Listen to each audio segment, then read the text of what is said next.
Sayon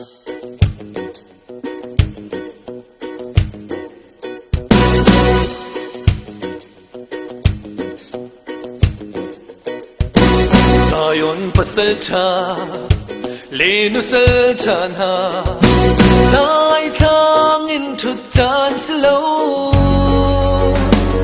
dan ra se tan pa le aral kap ni oi pa lo ram sho di an tim chang akan pek mi sham nam chiao kham cho in hang bu si răng la ding tập biกันไงcó chia khoa vào tua mi na le mi zo đâm lâu rong Giêsu mi nin đâm na pe bu si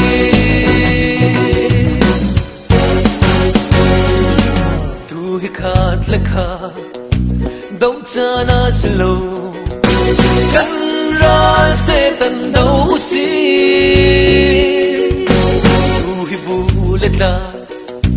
đâu cha na slow ba chian đốt na ao pi chiao u si akan pek mi sham nam chiao kham cho in hang u si răng la ting tâm pi kan ngay con chia khoa vào tua mi na le mi zo đâm lâu rong Giêsu mi nin đâm na pe bu si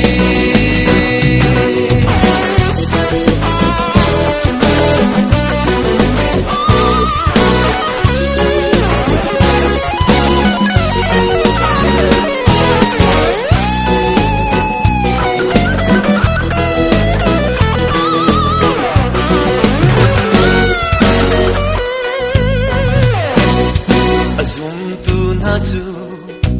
kri thon na grin in khoa chia khoa vàng ăn trô lê rul svai ding zong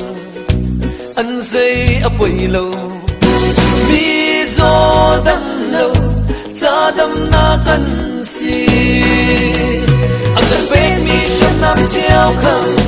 cho in hang u si răng la ting tâm bi kan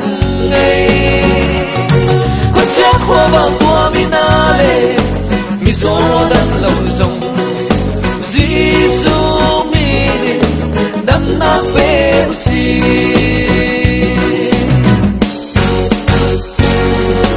tharau lei doctor na si ai chua chang lei si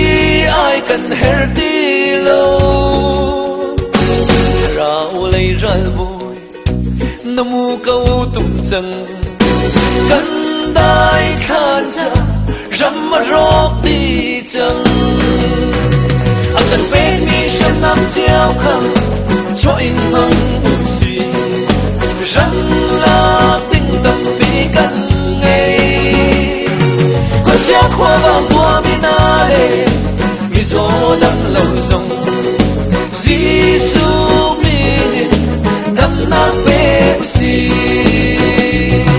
akan pek mi sham nam chiao kham cho in hang u si răng la ting tâm pi kan ngay con chia khoa vào tua mi na le mi zo đâm lâu rong Giêsu